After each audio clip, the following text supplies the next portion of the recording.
Auschwitz n'est pas un camp de concentration.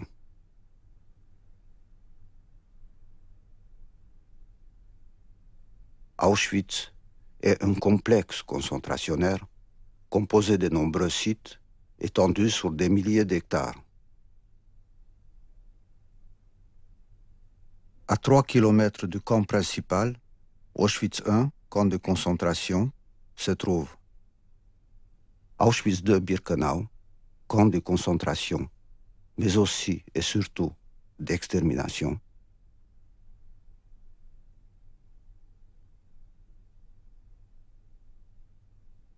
Les laboratoires de Rajsko, haut lieu de la recherche biologique et médicale du Troisième Reich, l'usine d'armement Union Werke et d'autres usines et filiales des grandes compagnies allemandes, telles Siemens, DAW, Krupp.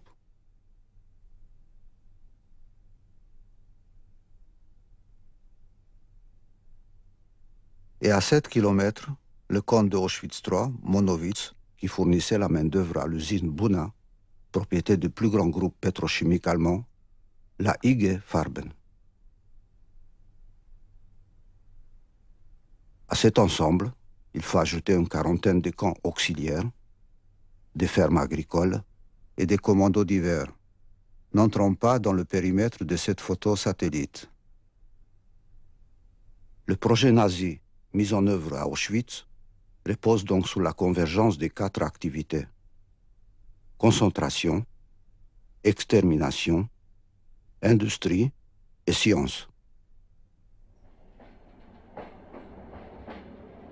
Les récits présentés ici, celui de Marc Klein sur Auschwitz I et Rajsko, celui de Suzanne Bierbaum et Robert Levy sur Auschwitz II Birkenau, et celui de Robert Weitz sur Auschwitz III Monowitz, ont tous les 4 été écrits dans les jours qui ont suivi le retour de captivité.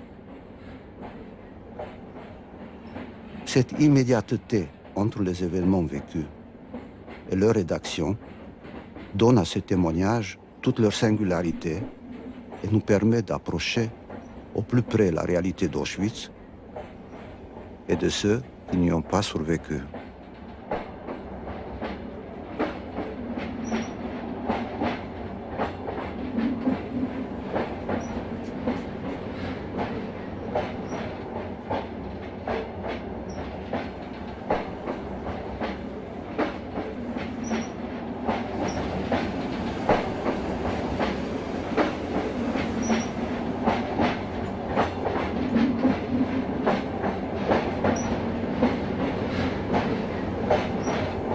Notre voyage est effectué au départ de Drancy le 7 octobre 1943 dans des wagons fermés. 95 à 100 personnes y sont empilées avec des provisions suffisantes.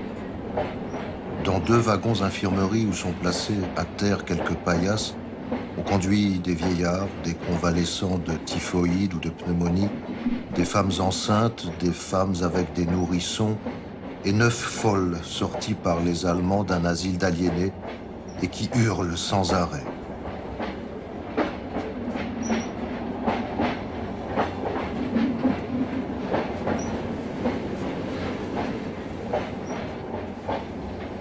Il y avait avec nous une famille alsacienne dont le père et la mère avaient au moins 80 ou 85 ans et qui pendant tout le trajet ne purent jamais étendre leurs vieilles jambes, tellement nous étions serrés. Nous étions très mal. Et ce voyage nous semblait si épouvantable que nous souhaitions tous arriver n'importe où, mais le plus rapidement possible.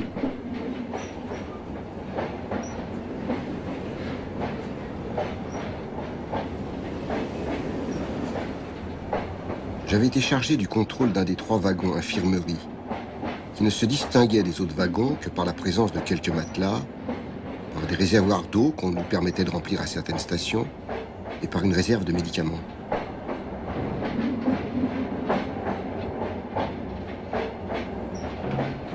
Les mères avec nourrissons n'ont pas de linge propre, ne disposent pour préparer les biberons que d'eau froide non bouillie. Lors d'un arrêt, j'essaie d'obtenir des tonies cardiaques pour un vieillard. Le sous-officier allemand me déclare « Il peut crever. De toute façon, il va bientôt claquer. »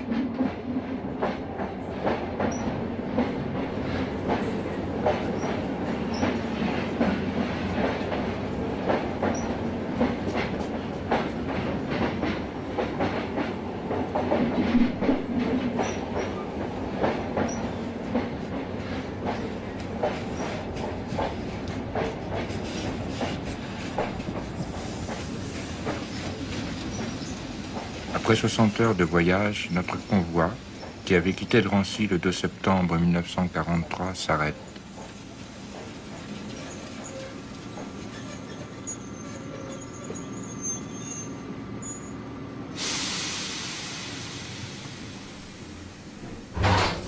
Les SS ouvrent en hurlant les wagons à bestiaux cadenassés, remplis de leur pitoyable cargaison de vieillards ahuris, de femmes apeurées, d'enfants pleurant, d'hommes harassés.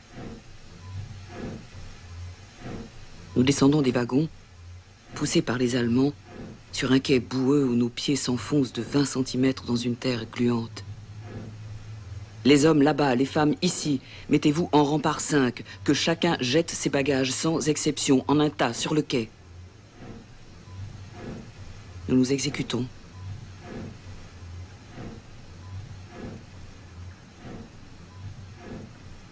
À 800 mètres, on aperçoit un camp. Des baraquements entourés de barbelés.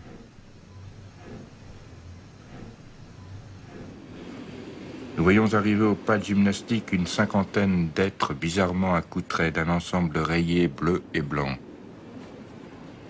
Ils se précipitent avidement sur nos bagages et avec célérité s'en chargent et les emportent.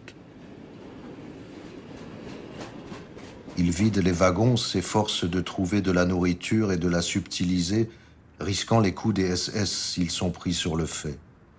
Les SS nous cernent de tous côtés, mitraillettes braquées sur nous. Les gardiens crient. Les SS frappent avec des cannes les retardataires ou ceux qui essaient de garder un objet personnel, une musette, une couverture, un sac à main.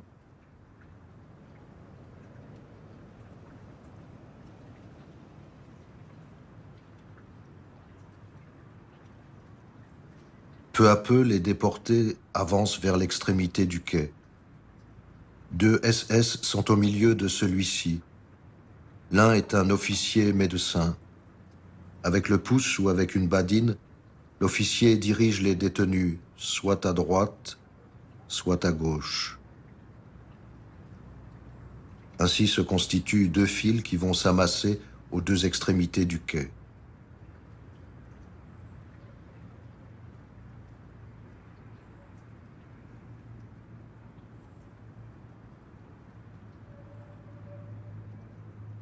Je fus tout d'abord dirigé sur l'un des 2 groupes.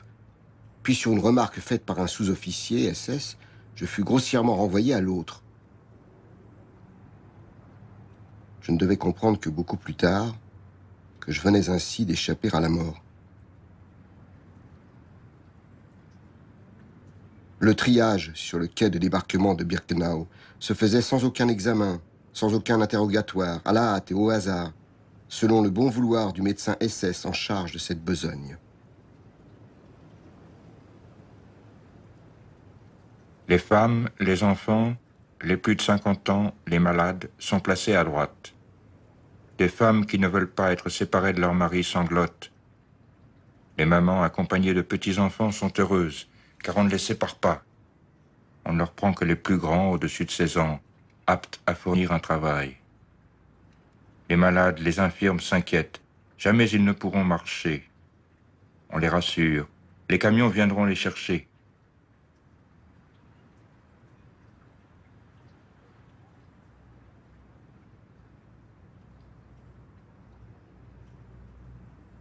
La file de gauche comporte des hommes de 20 à 45 ans dont l'aspect extérieur est relativement robuste. Dans cette file sont envoyées également quelques jeunes femmes. Elles sont dirigées à pied vers le camp voisin.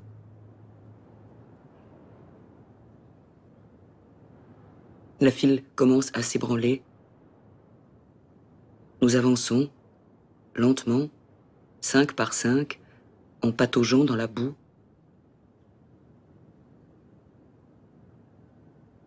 Et au pas cadencé, nous franchissons en une demi-heure l'espace qui sépare le quai de l'entrée du camp.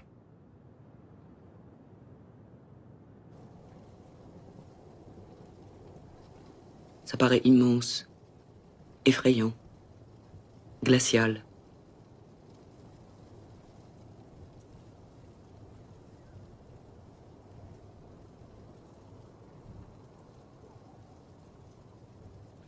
Le groupe auquel j'appartenais comptait environ 200 têtes d'hommes jeunes ou ayant une apparence de bonne santé.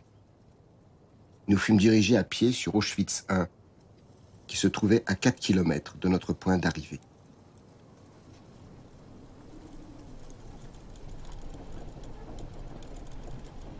Les hommes de mon convoi sont conduits à Monowitz, empilés debout dans des camions et des remorques qui roulent à toute vitesse. Après 7 à 8 kilomètres, ils pénètrent dans le camp en passant devant le corps de garde et en franchissant la double enceinte de barbelés.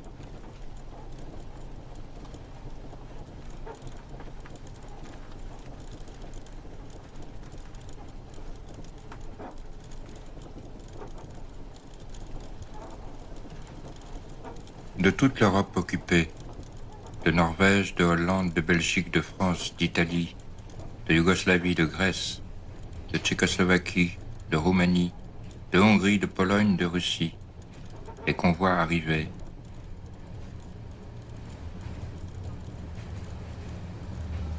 La majorité de ces déportés n'entraient même pas au camp, mais passaient immédiatement à la chambre à gaz.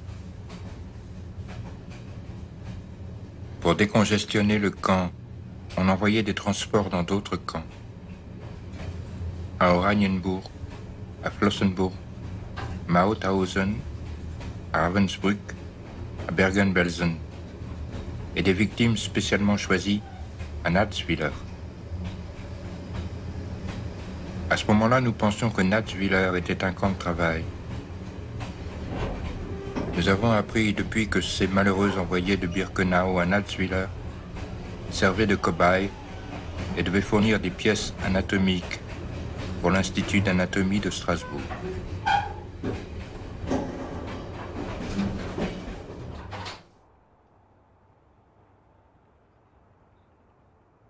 Dès mon arrivée à Auschwitz I, ce camp me fit une impression surprenante, celle d'un groupement d'habitation collective d'une extrême propreté.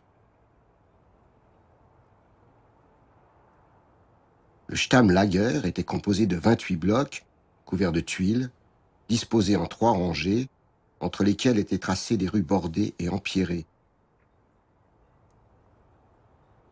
L'ensemble, occupant un rectangle d'environ 800 mètres sur 400 mètres, était entouré d'un mur en béton, lui-même bordé à l'intérieur et à l'extérieur par des haies de fil de fer barbelés chargés de courants à haute tension.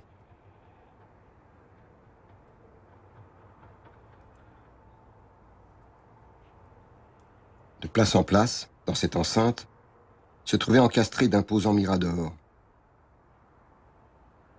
où veillaient des SS armés de mitrailleuses.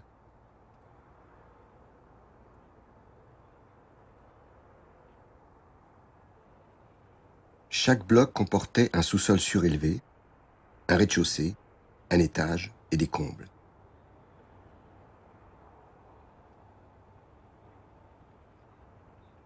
Au rez-de-chaussée de chaque bloc se trouvaient de petits dortoirs, réservés à des détenus privilégiés.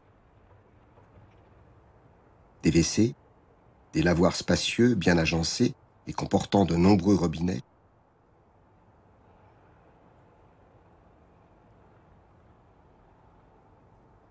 au premier étage des blocs se trouvaient des dortoirs spacieux qui pouvaient loger jusqu'à 1000 détenus. Les lits étaient du type de ceux qu'on trouve dans les casernes allemandes, composés d'un bâti en bois à 3 lits superposés.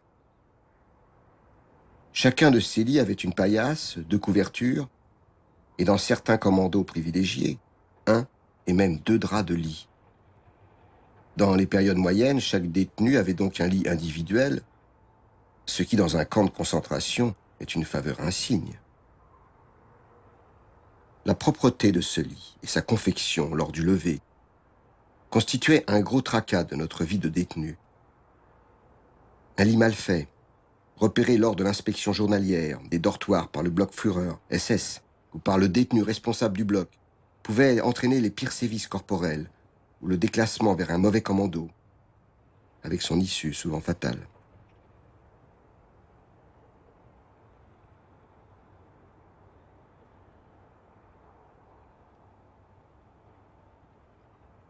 Outre les blocs d'habitation proprement dits, un certain nombre de bâtiments étaient aménagés avec des installations spéciales. Le bloc 24 renfermait dans son rez-de-chaussée une salle de répétition pour l'orchestre et au premier étage, les chambres individuelles des filles publiques. Le bloc 25 contenait une cantine et, ironie du sort, sur le même palier, la Politische Abteilung, la section politique. Le bloc 11 était la prison du camp, qui pouvait héberger plus de 1000 prisonniers. Entre le bloc 11 et le bloc 10 se trouvait une courette rigoureusement fermée, dont le mur noir a longtemps servi de lieu d'exécution. Le bloc 10 a été utilisé un certain temps comme bloc d'isolement des femmes sur lesquelles on pratiquait des recherches expérimentales. Ensuite, toujours isolé, il a hébergé un bon millier de tziganes. Après leur destruction massive, ce bloc fut transformé en quarantaine.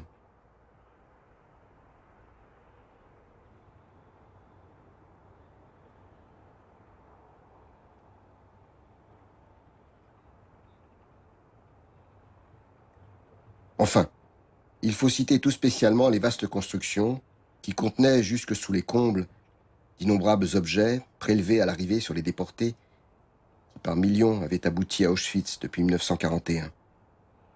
Ces amoncellements avaient reçu dans l'argot du camp le nom de Canada.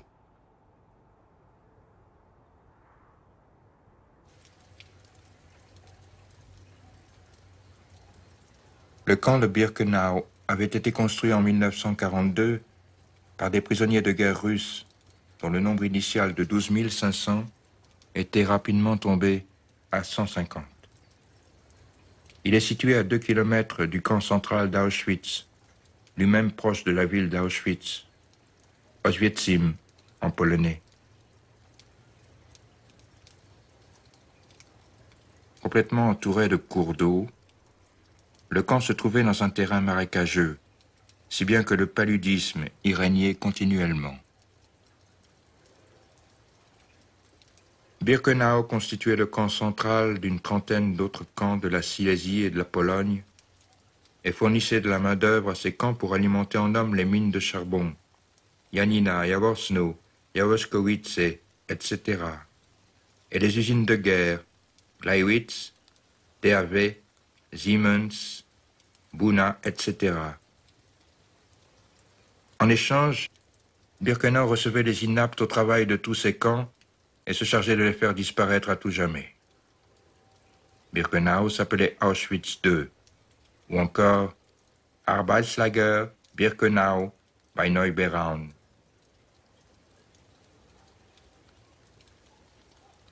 Le camp se composait de multiples groupes de bâtiments.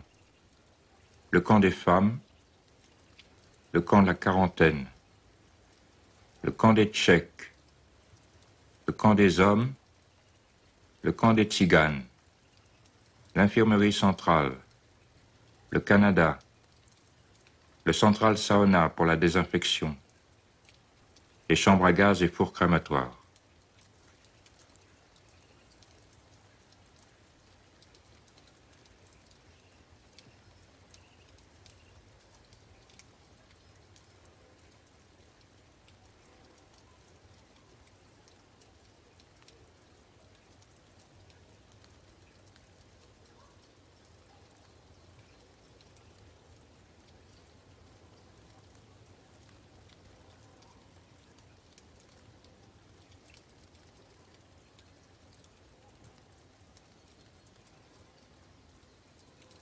Les baraques pour 500 à 600 hommes étaient le plus souvent des écuries pour chevaux, cloisonnés de façon à obtenir 3 rangées superposées de lits, contenant quelquefois des paillasses remplies de copeaux de bois, presque toujours des couvertures.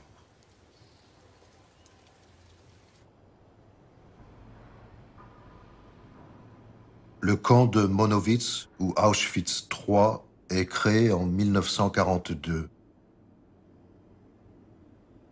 Il est annexé à l'usine géante de Buna Monowitz de IG Farben, dont le but est la fabrication du caoutchouc synthétique, le Buna. Mais ce stade n'est pas encore atteint. 4 sous-produits sont fabriqués, entre autres le benzol et le diol. Les déportés sont employés par l'usine de Buna, moyennant une indemnité quotidienne versée au SS par le groupe industriel IG Farben.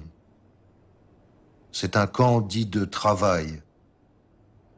En réalité, le détenu y est torturé par des souffrances multiples, entraînant une déchéance progressive qui le conduit à la chambre à gaz. J'ai entendu un officier SS dire aux déportés « Vous êtes tous des condamnés à mort avec sursis. »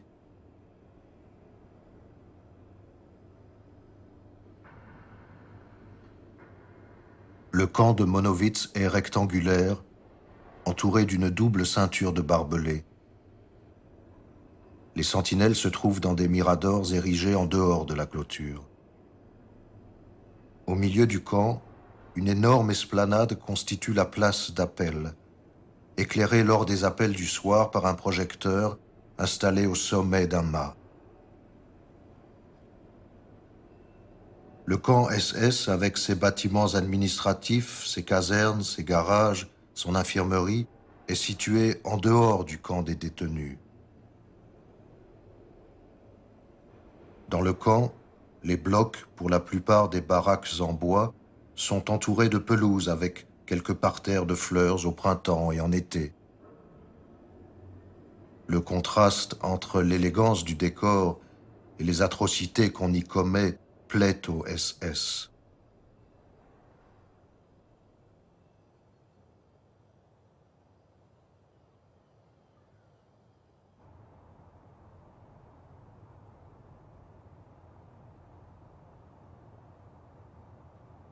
Dès l'arrivée au Stammlager, nous fûmes privés de tous les objets que nous portions sur nous, y compris nos papiers d'identité, montres, portefeuilles, stylos, lunettes, bagues. Tous les menus objets qu'un homme peut porter sur lui furent jetés, selon les espèces, sur des tas séparés. Nous sommes déchargés dans la cour de l'hôpital. 2 ou 3 SS et surtout une nuée de détenus, bien nourris, bien habillés, de costumes, rayés certes mais épais, se précipitent sur les détenus, les interpellent en allemand et en polonais, leur expliquent qu'on va tout leur prendre. Ils leur demandent leurs objets de valeur, bijoux, montres, stylos, briquets. Ils leur promettent pour les jours suivants de la nourriture, un commando moins pénible et, fait extraordinaire, dans des cas très rares, ils tiendront parole.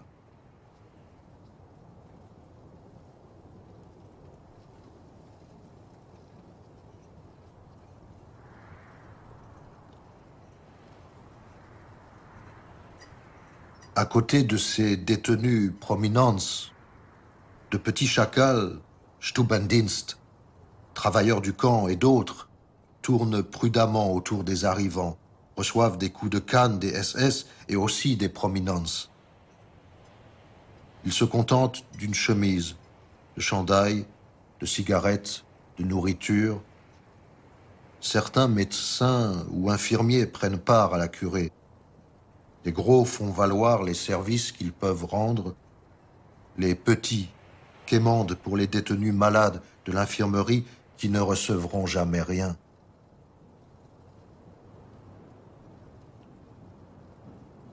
Une baraque longue, absolument vide, se présente à nous. Nous devons y entrer, nous déshabiller entièrement, faire un ballot de toutes nos affaires, en laissant tout dans les poches.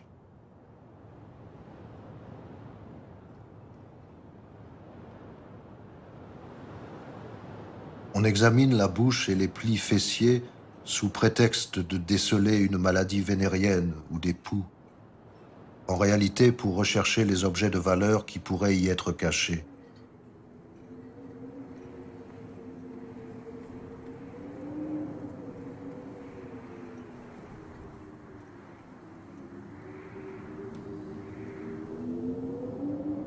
Trois officiers allemands sont là.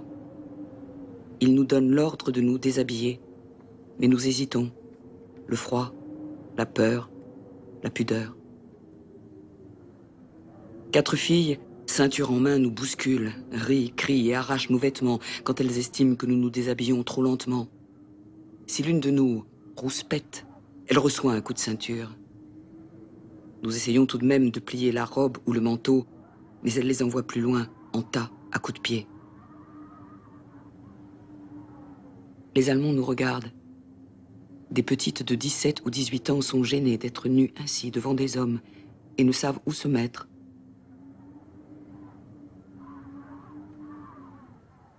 Une grosse fille affichue, une polonaise, m'attrape par le bras et sans que je comprenne ou puisse résister, me pique l'avant-bras rapidement avec une sorte de porte-plume, à petits coups vifs, sous l'œil d'un officier allemand. Je serai désormais le numéro 74 837.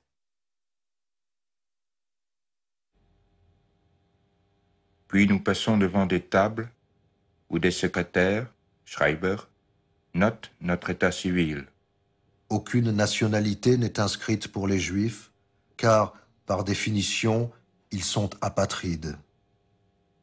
Sous la rubrique « Marque particulière » est noté le nombre de dents en or, couronne et bridge.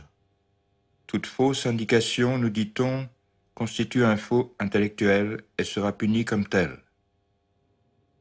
Cela n'empêche pas bon nombre de falsifications volontaires, surtout pour l'adresse de la famille en France, la profession et la date de naissance. Les plus malins indiquent une profession manuelle. Il est dangereux d'être commerçant, avocat, professeur. Les commandos les plus durs sont réservés à cette catégorie de détenus. D'une autre poussée, on m'assoit sur un tabouret et hop, hop, 1 minute après, mes cheveux sont par terre, avant que je n'ai pu me rendre compte de ce qui m'arrive.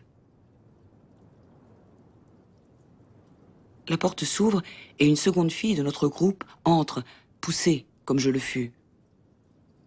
Elle regarde mon crâne tondu d'un air si effaré que je ne peux me retenir de rire. Et ça ne plaît pas à la polonaise et je reçois une gifle magistrale. La première. La douche chaude qui suit est le seul réconfort de la journée. L'eau coule, tiède, mais nous n'avons ni savon, ni serviette. Nous devons sécher seuls, par 30 degrés, sous zéro. Un caleçon, une chemise, un pantalon et une veste, le tout dans un état lamentable de saleté et de vétusté, nous sont distribués et nous voici transformés en clochards, anonymes.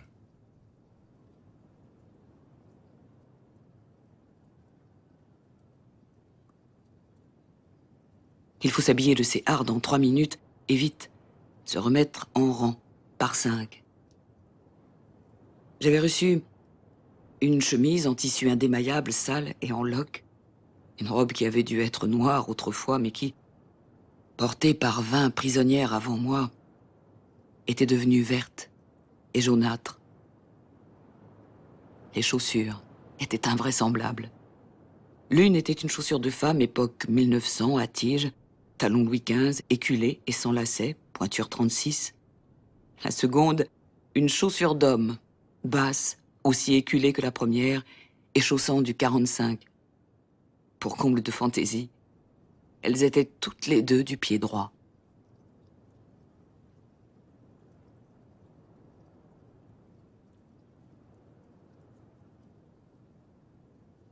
Sur le sol nu cimenté, serrés les uns contre les autres dans un espace bien trop restreint, nous tombons, harassés, tard dans la nuit.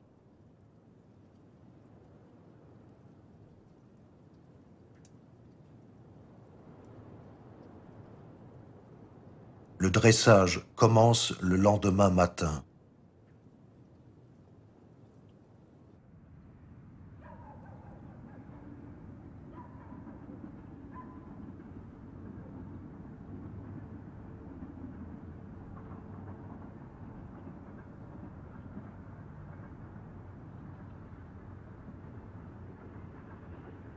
Les coups de gourdin, distribués par des capots et des SS, nous tirent de l'engourdissement et de l'oubli dans lesquels un sommeil lourd nous avait fait sombrer.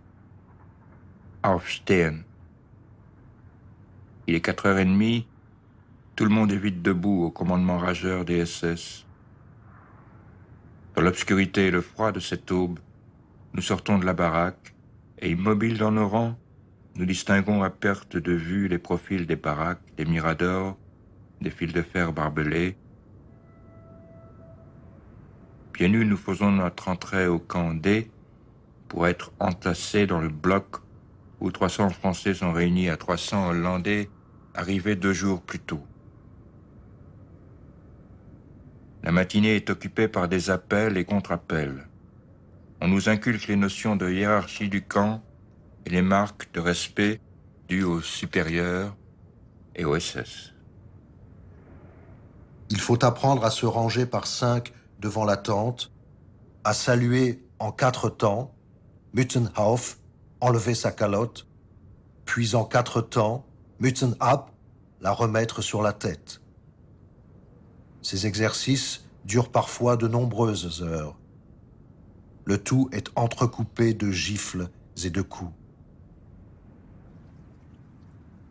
Nous dûmes avancer, par rang de 5, toujours, et on nous donna pour 5 une seule gamelle, contenant à peu près 1 litre de liquide grisâtre. Nous devions boire à même la gamelle, l'une après l'autre, sans cuillère. Durant les premiers jours, il y a insuffisance de gamelles. Aussi utilise-t-on des cuvettes en fer blanc dans lesquelles on met la soupe pour 2 ou 3. Il n'y a pas de cuillère. Chacun des intéressés tire la cuvette de son côté et renverse le contenu sur lui ou par terre, voulant laper directement sa part au bord de la cuvette.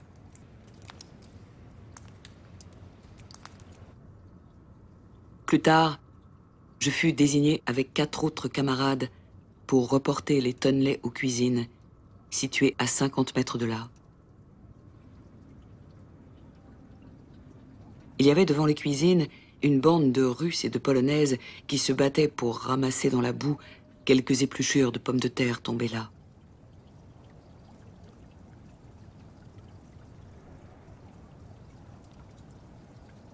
Quelques rares Français, survivants des transports précédents, nous demandent avec angoisse des nouvelles du pays, cherchant un parent ou un ami parmi nous. Ils nous mettent au courant des conditions effroyables qui règnent à Birkenau. Et nous les écoutons, incrédules. Nous demandons des nouvelles de nos compagnons montés hier sur les camions à l'arrivée. Ceux-là, vous ne les verrez jamais plus. Ils ont été gazés, puis brûlés dans des crématoires, dont vous voyez les fumées jour et nuit. La terreur nous saisit. Nous sommes épouvantés.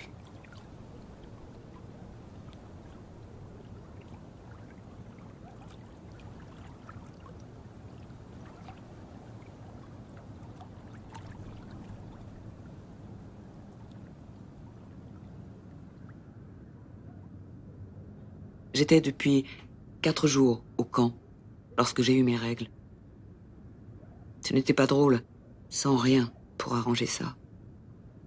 Mais c'est un souci qui n'a pas duré. Car dès le second mois d'internement, il n'en était plus question. Seuls les chefs de bloc, les chefs de chambre, qui nous volaient notre nourriture, étaient bien réglés.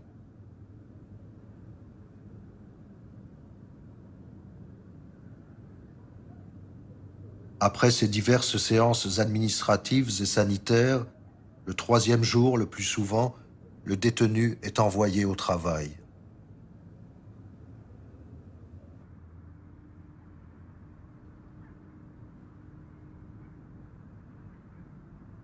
Le médecin-chef du camp, un vieux déporté polonais, nous soumet à un petit examen afin de discerner les faux médecins. Nous passons notre examen avec succès devant lui et je suis transféré à l'infirmerie centrale du camp. Médecins, dentistes, pharmaciens forment un commando spécial ne sortant pas du camp et occupés provisoirement à de menus travaux de nettoyage de la baraque et des alentours, au transport de la nourriture de la cuisine centrale et surtout au dépistage des pouilleux et galeux. Les cas n'étaient pas très variés. Plaies dues aux accidents du travail, brûlures, érosion, œdème, affection de la peau, en particulier les interminables infections et les innombrables maladies parasitaires. À peine arrivés au camp, nous avons presque toutes eu la diarrhée. Et quelle diarrhée! On n'avait pas le temps de courir au cabinet, qui était à 50 mètres du bloc. 10 fois, 20 fois par jour. Comme nous ne pouvions plus nous retenir, la diarrhée coulait dans nos jambes. On nous disait « cochon ». Il n'y avait rien dans le bloc pour nous permettre d'être plus propres. Beaucoup de femmes sont mortes en quelques jours de cette dysenterie que rien ne pouvait arrêter.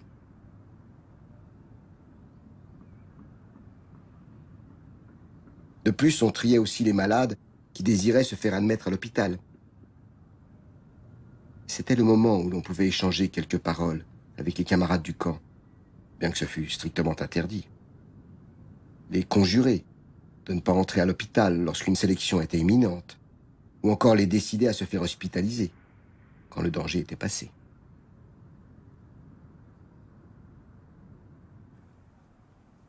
Je travaille à l'infirmerie centrale des détenus, à 200 mètres des fours crématoires et des chambres à gaz.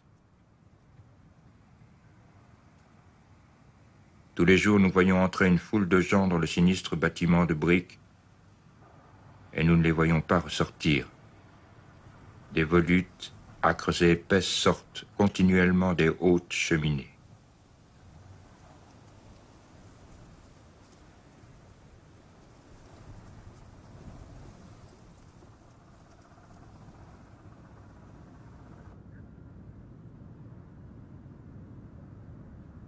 En principe, chaque détenu devait être utilisé au mieux de ses capacités professionnelles. En pratique, cette règle n'était que rarement respectée par le Arbeitsdienst, qui était tout puissant dans l'affectation des détenus, dans la distribution du travail. Et les autorités SS ne faisaient généralement qu'entériner ces décisions.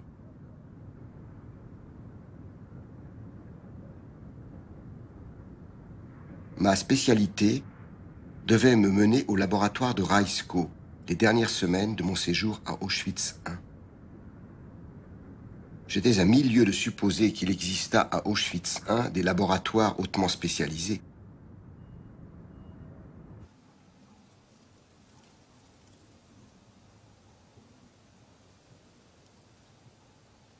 Le laboratorium Rajsko ou encore Hygieninstitut, situé à environ 4 km du Stammlager, dans un hameau dont les habitants autochtones avaient été évacués, était un institut important, subdivisé en un certain nombre de sections.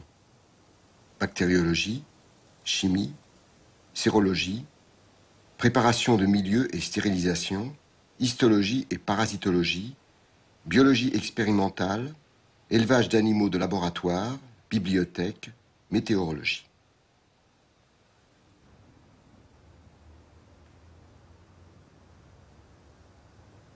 Pendant le temps que j'ai passé au laboratorium Rajsko, je n'ai pas eu à examiner de pièces provenant d'expériences faites sur l'homme.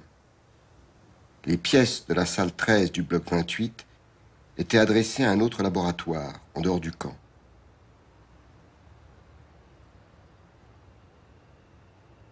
À Rajsko même, les officiers SS poursuivaient des recherches biologiques sur l'animal, par exemple sur la pharmacologie des sulfamides ou sur la toxicité et le pouvoir diurétique d'une substance extraite de la blatte orientale. On a cherché aussi à produire du latex à partir du pissenlit.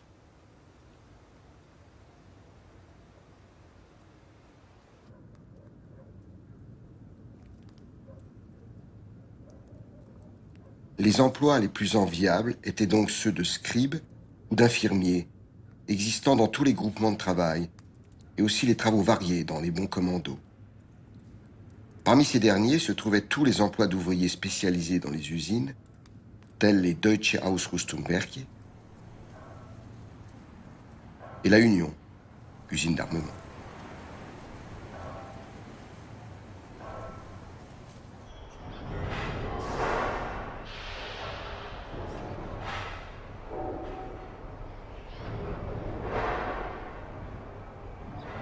L'usine de Buna en construction est une véritable tour de Babel, dans laquelle travaillent, à côté des déportés, des prisonniers de guerre anglais, des hommes des chantiers de jeunesse français, des ouvriers civils français et polonais, des Ostarbeiter ukrainiens, des Allemands et beaucoup de femmes, surtout polonaises et ukrainiennes.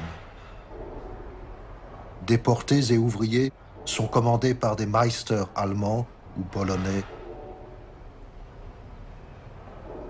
Quelques déportés travaillent dans les bureaux comme techniciens, chimistes, ingénieurs, électriciens, employés de bureau. Mais la grande majorité est occupée à l'extérieur, exposée au vent, au froid, à la pluie et à la neige. Ils doivent fournir un travail très pénible. Terrassement, maçonnerie, déchargement de wagons, transport d'énormes tuyaux en fonte ou en terre cuite, de sacs de ciment, de sable, de charbon, déplacement de poutres en fer et de ferraille. Tous ces travaux sont d'autant plus pénibles qu'ils sont imposés à des hommes manquant pour la plupart d'entraînement et déjà débilités par la sous-alimentation. En hiver, ils subissent un véritable martyre.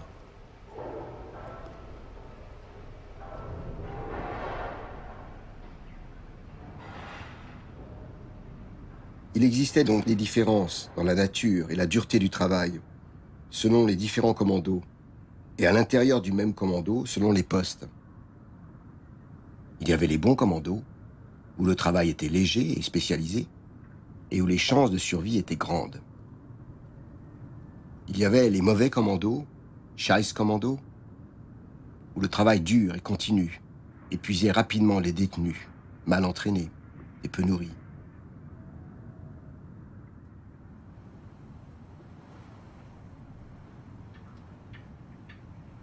Le matin à 3h30, réveil aux coups de sifflet et à coups de bâton sur les jambes par les Stubova. Pas le temps de se débarbouiller. D'ailleurs, nous n'avions rien, ni savon, ni serviette. À 4h30, on avait le droit, si on savait se battre et un peu de chance aidant, à quelques gorgées d'eau tiède, sale, en guise de café. Et il fallait sortir vite, à grand renfort de coups de ceinture ou de bâton, et se placer dehors, en rang, dans la file du commando choisi, le 22, ou les pierres. Jusqu'à 5h30, nous attendions. Qu'il pleuve, qu'il neige ou qu'il vente, aucune importance, nous restions là, debout, en rang. Il y avait de quoi mourir sur place. Nous nous rapprochions les unes des autres le plus possible pour empêcher le vent ou les bourrasques de neige de pénétrer entre nous. Celles de derrière glissaient leurs mains sous les bras de celles qui étaient devant pour les mettre à l'abri du gel. Au bout d'un quart d'heure, nous ne sentions plus nos pieds. Ils commençaient doucement à geler. À 5h30, la capot du commando venait nous chercher et nous nous acheminions vers la porte du camp au pas cadencé de gauche, gauche, gauche, 1, 2, 3, gauche, gauche, gauche, en mesure. À 6h, au chronomètre, nous devions passer la porte du camp, en musique.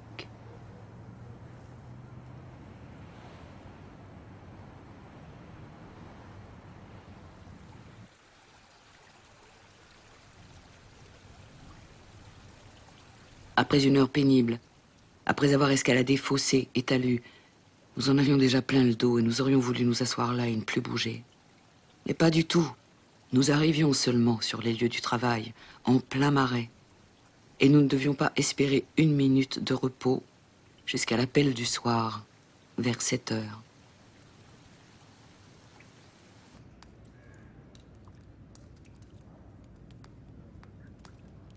Ce qui jouait au premier chef, c'était la plus ou moins grande dureté du personnel de surveillance, autant SS que détenu. Les capots étaient, sauf rare exception, des triangles verts qui se livraient aux sévices allant jusqu'au crime sur les détenus. Les SS délèguent leur pouvoir à des détenus. En échange de leurs services, ces détenus bénéficient d'avantages qui ne sont pas à dédaigner. Travail peu pénible, nourriture, habillement et conditions de couchage meilleures. À Monowitz, le bordel est réservé aux prominents ariens. Les grands seigneurs, verts et polonais, se disputent les faveurs des dames qui ne manquent de rien. 3 fois par semaine, le soir, les amateurs se succèdent toutes les 20 minutes, selon un horaire établi à l'avance. Il est à noter que seuls les prominents, bien nourris, exempts de travaux pénibles, pouvaient se livrer à des matchs de football, de basketball, de water-polo, dans une piscine en plein air construite par les détenus, à l'intérieur de l'enceinte.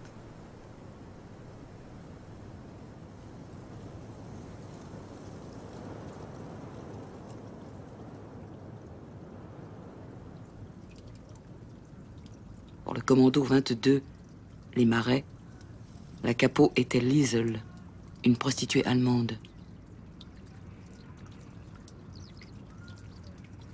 Rapidement, la capot nous séparait par groupes. Un premier groupe de prisonnières devait charger des targues, des caisses en bois portatives, avec de la boue et de la terre, qu'une seconde équipe allait, en portant 2 par 2 ces targues très lourds, déposés à 200 mètres de là pour édifier un talus. La capot Liesel vérifiait si les targues étaient bien remplies pour que nous soyons bien crevés en les portant. Si par malheur, c'était insuffisamment lourd, les femmes qui chargeaient les targues et celles qui les portaient recevaient toutes un grand coup de bâton appliqué en pleine figure ou sur le crâne.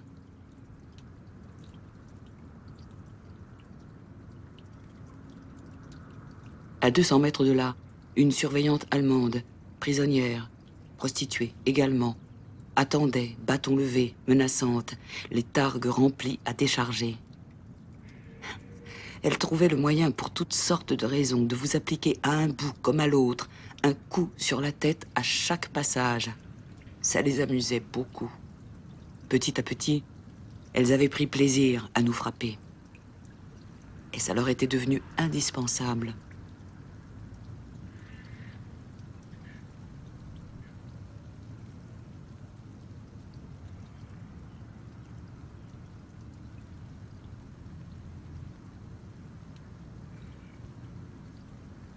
À midi, nous avions une demi-heure pour manger la soupe.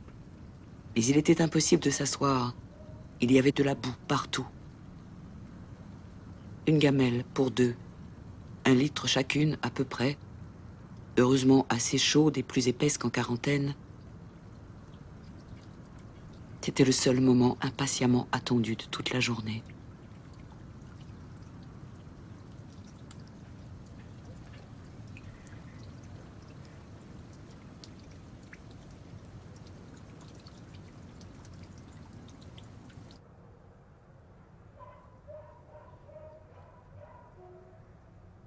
On n'arrêtait qu'à 4h30. Rassemblement. On nous comptait. Et en rang, nous repartions pour le camp. De nouveau, 6 kilomètres à faire, mais nous n'en pouvions plus.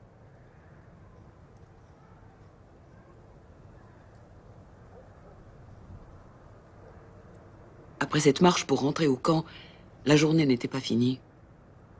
Il fallait encore rester debout 1 heure, parfois 2 heures pour l'appel du soir.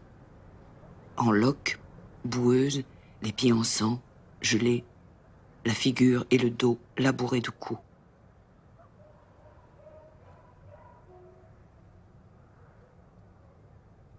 Enfin, vers 7h30, nous rentrions au bloc. Nous étions debout depuis 3h30 du matin. 16h, sans s'asseoir une minute, sans se reposer un seul instant.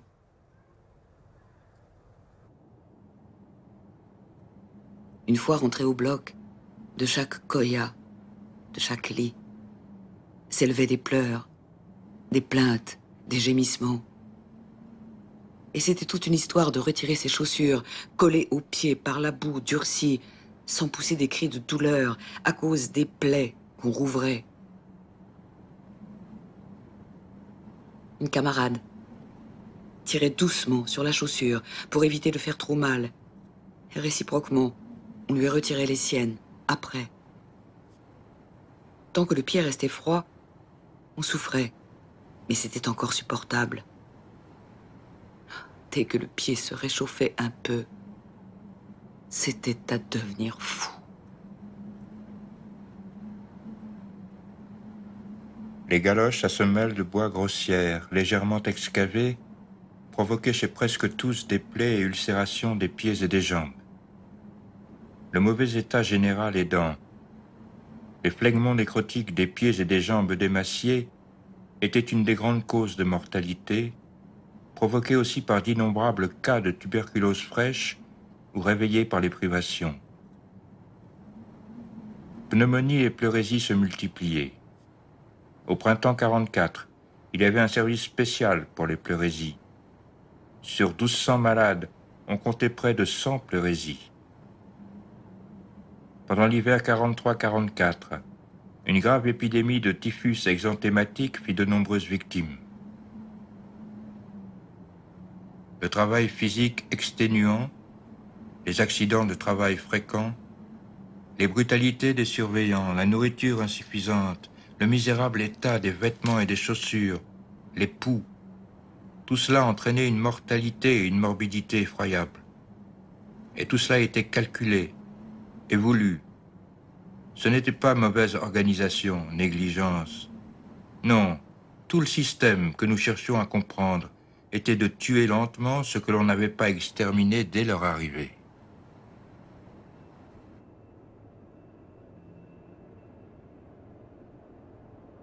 Évidemment, on eût pu grouper les détenus par nationalité, mais c'est soigneusement et volontairement évité. Souvent, le détenu est mélangé à des criminels de droit commun. Le rôle de Blockheltest est ici essentiel. Il peut atténuer les difficultés et rendre la vie moins odieuse à ses administrés. À tout cela s'ajoute la peur des coups si fréquents, ne serait-ce que des gifles. Presque chaque jour, des malheureux dont on a enfoncé les côtes se présentent à l'infirmerie, et comme une fracture isolée de côte n'entraîne pas d'exemption de service, les souffrances provoquées par cette fracture hâtent la déchéance du malade. Je ne parlerai pas des contusions et des traumatismes plus sérieux provoqués par les coups et par les sévices auxquels sont toujours exposés les détenus.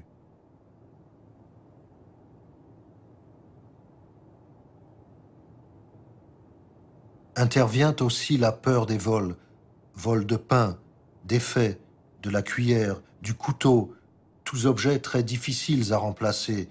Il faut les payer avec 2, 3 ou 4 morceaux de pain.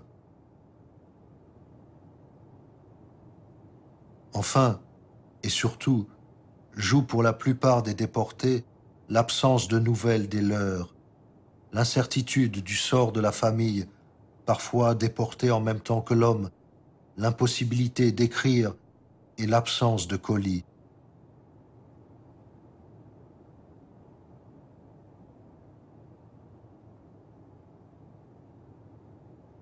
Le détenu parle constamment de la chambre à gaz, des brutalités qu'il a supportées, des évacuations qui menacent.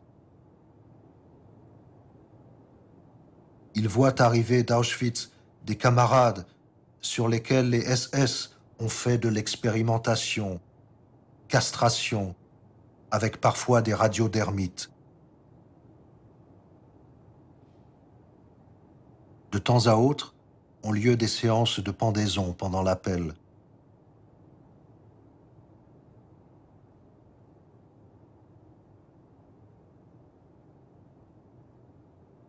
Tous ces facteurs créent un mélange de dépression et d'état anxieux.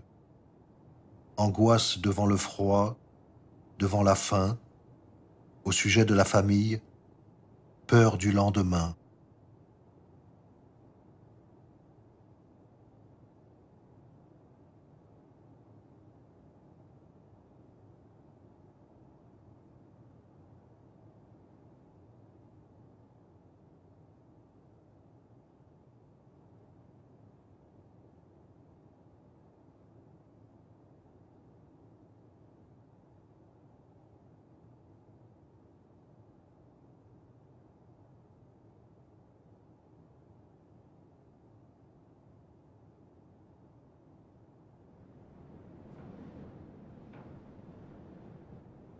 Des rats, énormes, gros comme des chats, mangeaient le pain sous notre tête la nuit. Nous couchions à 4 par Koya. Thérèse, Fernande, Berthe et moi. Nous avions 3 couvertures pour 4. Il fallait en mettre une dessous, sur la paillasse, et il n'en restait que 2 pour nous couvrir. Comme c'était très insuffisant par ces grands froids, nous mettions nos pauvres manteaux déchirés sur nos pieds et nous nous recroquevillions, les unes dans les autres, bien serrés. Pendant des heures, nous grelottions, glacés, sans pouvoir nous réchauffer, les mâchoires serrées. Petit à petit, après des heures, nous nous endormions. Mais pas pour longtemps, car c'était tout de suite « Aufstehen !» le réveil et l'angoisse, le désespoir, et de nouveau, la détresse totale.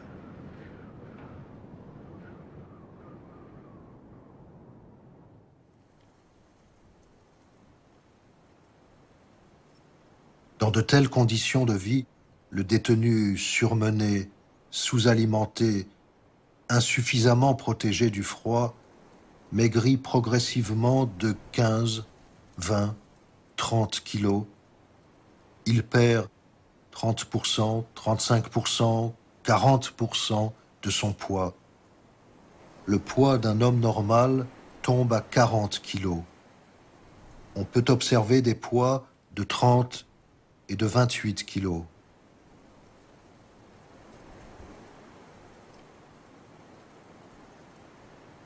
À Birkenau, on comptait une survie de 2 à 3 mois au maximum pour un déporté travaillant dans un commando. Après ce temps, il était devenu squelettique.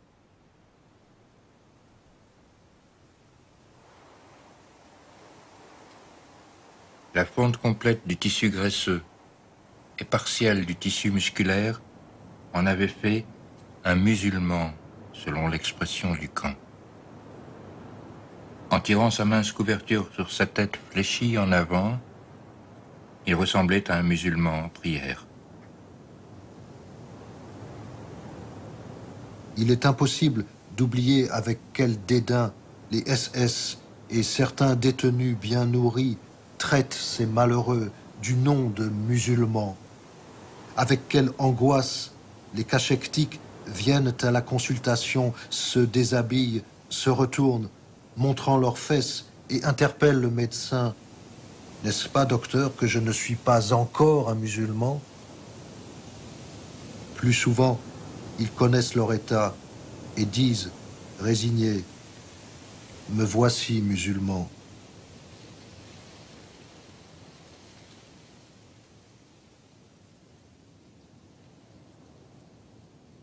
Il avance lentement. Il a le regard fixe, inexpressif, parfois anxieux. L'idéation est, elle aussi, très lente. Le malheureux ne se lave plus, ne recoue pas ses boutons.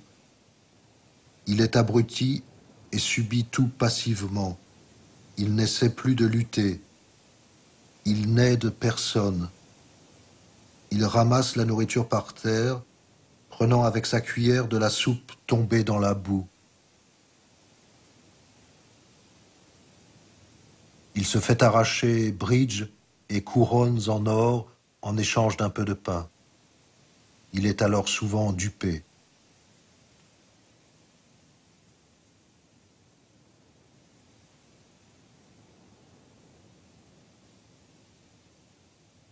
La durée de cette évolution est de 6 mois environ, et rien n'est plus vrai que cette phrase d'un officier SS: « Tout détenu vivant plus de 6 mois est un escroc, car il vit aux dépens de ses camarades. » Ce temps de 6 mois est atteint si le moral du détenu est bon, mais il s'abaisse à 1 mois et demi ou 2 mois si le moral est mauvais. Si le détenu pense trop à la faim, au froid, au travail harassant, à sa famille, à la chambre à gaz, en quelques jours, il s'effondre.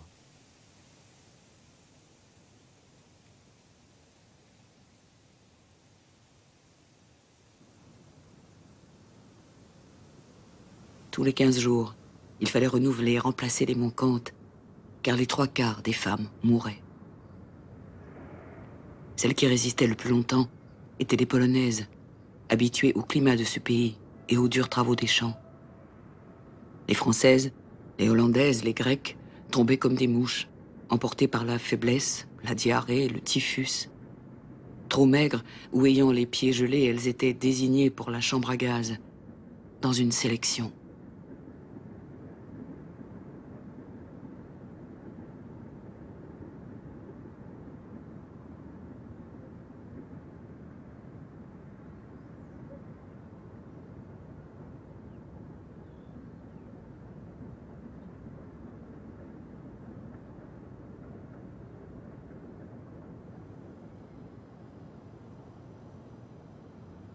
Il est curieux de constater que malgré l'atmosphère de terreur qui régnait dans le camp, avec la menace constante d'une sélection, il y eut peu de suicides à Birkenau. De temps à autre, un malade sortait la nuit de sa baraque et touchait le fil électrifié. À moins qu'une rafale de mitrailleuse du Mirador tout proche ne l'eût abattu avant.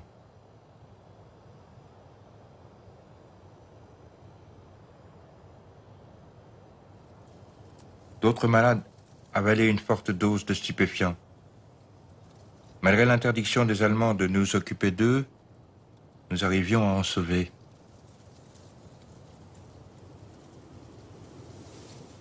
Ce n'était qu'à la toute dernière extrémité, quand on était aux 3/4 morte, qu'on allait enfin mourir à l'hôpital.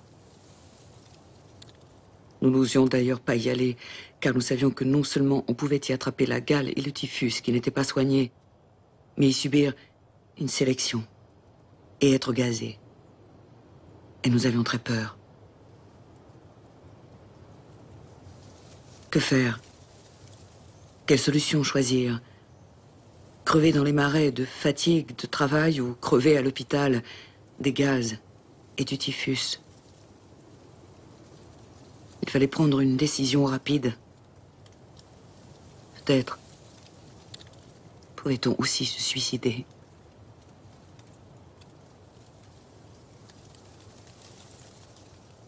J'ai longtemps réfléchi. Pendant des nuits entières.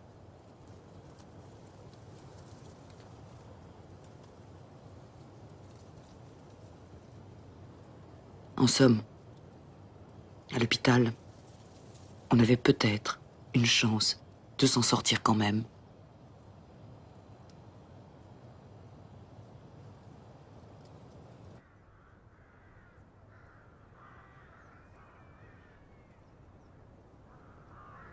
L'infirmerie comptait une dizaine de petits blocs de 100 malades et 3 grands de 400 malades, soit une moyenne de 2000 malades, avec un effectif de 50 médecins et de 120 infirmiers. Avec des moyens improvisés, nous avons lutté contre les maladies et les infections Les Allemands fournissaient une certaine quantité de médicaments et de pansements. Le reste provenait de la fameuse organisation. Tout ce qui présentait une valeur pour les Allemands était classé, stocké. Mais beaucoup de médicaments entraient à l'infirmerie à l'insu des Allemands et nous rendaient d'immenses services.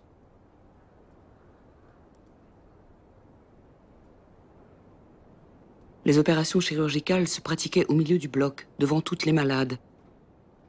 On allongeait la patiente sur une banquette de briques et tenue par quelques aides, vlant un coup de bistouri sous le bras, dans le dos ou à l'aine, selon le mal. La pauvre hurlait. Un demi-litre de pus sortait de là, et je presse, et ça crie, et ça hurle.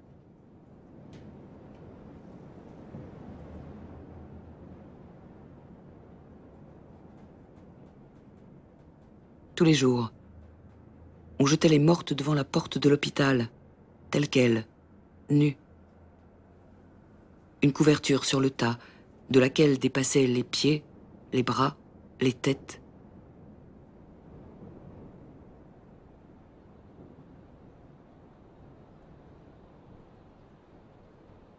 Presque chaque samedi, nous arrivaient des camps extérieurs, et en particulier des mines de charbon, des malades et blessés graves, déclarés irrécupérables par les Allemands. Parmi eux se trouvait un bon nombre de jeunes de 13 à 18 ans.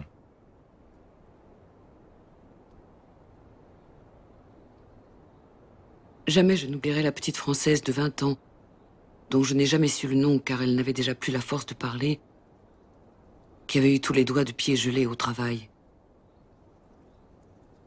Ses doigts de pied, quand je l'ai vue, se détachaient tout seuls, bleus, noirs comme de l'encre du reste du pied. Ils étaient pleins de pus, pourris.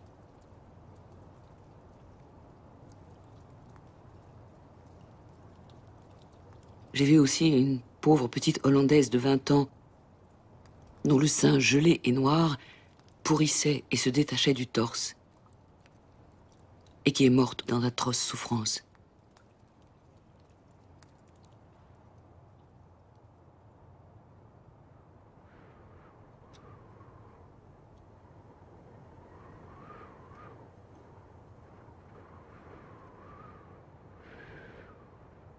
Tout à coup, le médecin SS se présente dans les blocs. Tous les malades et les blessés doivent défiler nus devant lui.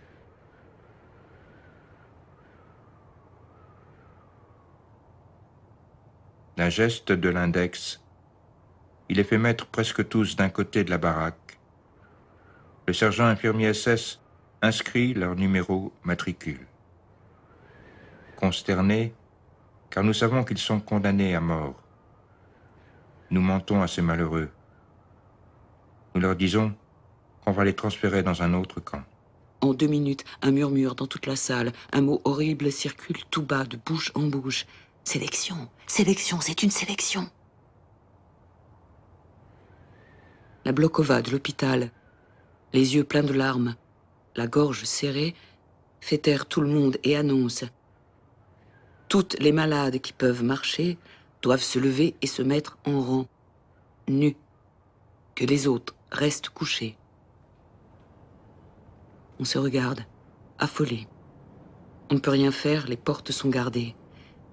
Il faut se lever, se mettre en rang l'une derrière l'autre, nus. Alors commencent des scènes horribles. Des malades, des moribondes, des mourantes veulent encore risquer leur chance et passer devant le docteur. De chaque lit, un squelette vivant, décharné, purulent, essaie de sortir en poussant d'affreux gémissements. Les femmes s'agrippent au lit, veulent se soulever, retombent, crient, s'arrachent les ongles au bois du lit, réussissent parfois à en sortir, tombent par terre, se traînent à genoux, à plat ventre, pour essayer de se mettre à la file. Les infirmières viennent, les attrapent à bras-le-corps, les rejettent dans les lits. Nous, les valides, nous nous alignons en silence, le cœur battant.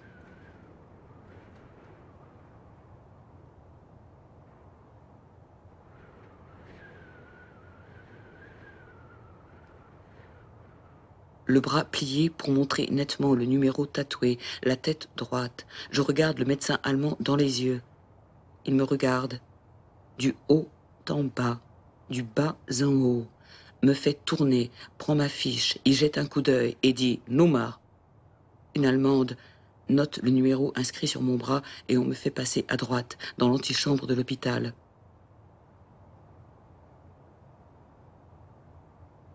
Je retrouve là une dizaine de femmes. Je les regarde rapidement et constate qu'elles sont toutes assez fortes. J'ai une lueur d'espoir. Il arrive encore des Polonaises, des Grecques, une Italienne, des Viennoises, des Hongroises. En tout, 45 sur les 300 que comprend le Revire 18. Un Allemand vient, nous met par 5, nous compte et dit « Regagnez vos lits, vous êtes bonnes pour le travail ». Mais nous pensons aussitôt aux autres, celles restées dedans. Et nous osons à peine regagner nos lits. Nous n'osons pas les regarder en face. Nous sommes désespérés.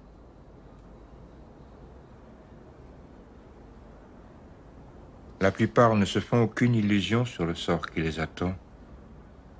Les plus jeunes pleurent et ne veulent pas comprendre qu'à cause d'un ulcère de la jambe ou d'une gale infectée, ils doivent mourir. Ils me demandent anxieusement si l'asphyxie par les gaz est douloureuse. Cette nuit-là, personne n'a dormi. Une femme malade devient subitement folle près de nous dans la nuit. Elle se lève et hurle, se débat, suffoque, étouffe et râle, croyant se trouver déjà dans la salle des gaz. Heureux ceux qui sont tellement exténués qu'ils ne réalisent plus et sont devenus totalement indifférents.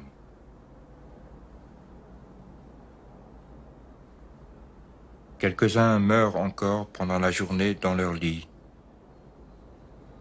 Tout à l'heure, on entassera leurs cadavres parmi les vivants, réunis dans un local.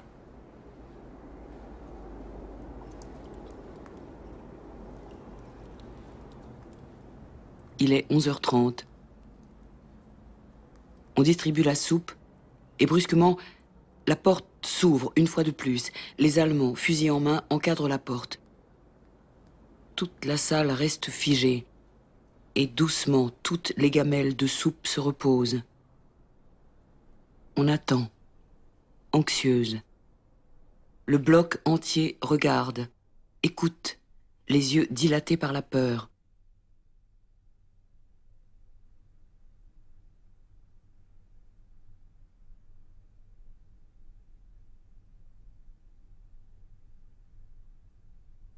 Cécile, Suzy, Denise, Rosine, Gilberte, Simone et tant d'autres vont mourir.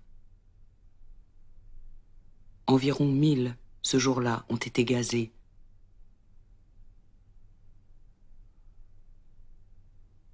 Ce soir-là, nous avons eu droit au bloc à un supplément de pain, la ration des gazés. Et nous l'avons mangé, car nous avions faim.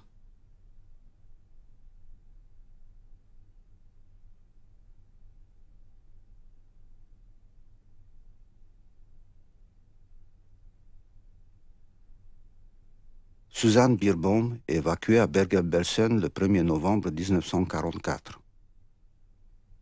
Après plusieurs transferts dans d'autres camps, elle est libérée à Theresienstadt le 7 mai 1945. Elle arrive à Paris le 6 juin et dès le 15 octobre, elle termine la rédaction de son manuscrit « Une Française juive est revenue ».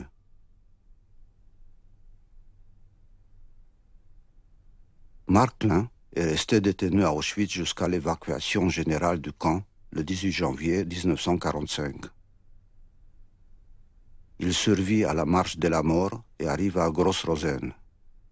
Puis, il est transféré au camp de Buchenwald et libéré par les Alliés le 11 avril 1945.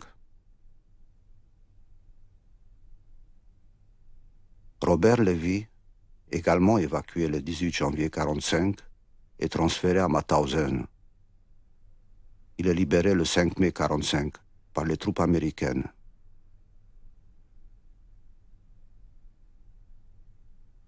Robert Weitz évacué le 18 janvier 1945 à Buchenwald et libéré le 11 avril 1945. Il témoigne à plusieurs reprises, notamment lors des procès de Nuremberg et le procès Eichmann.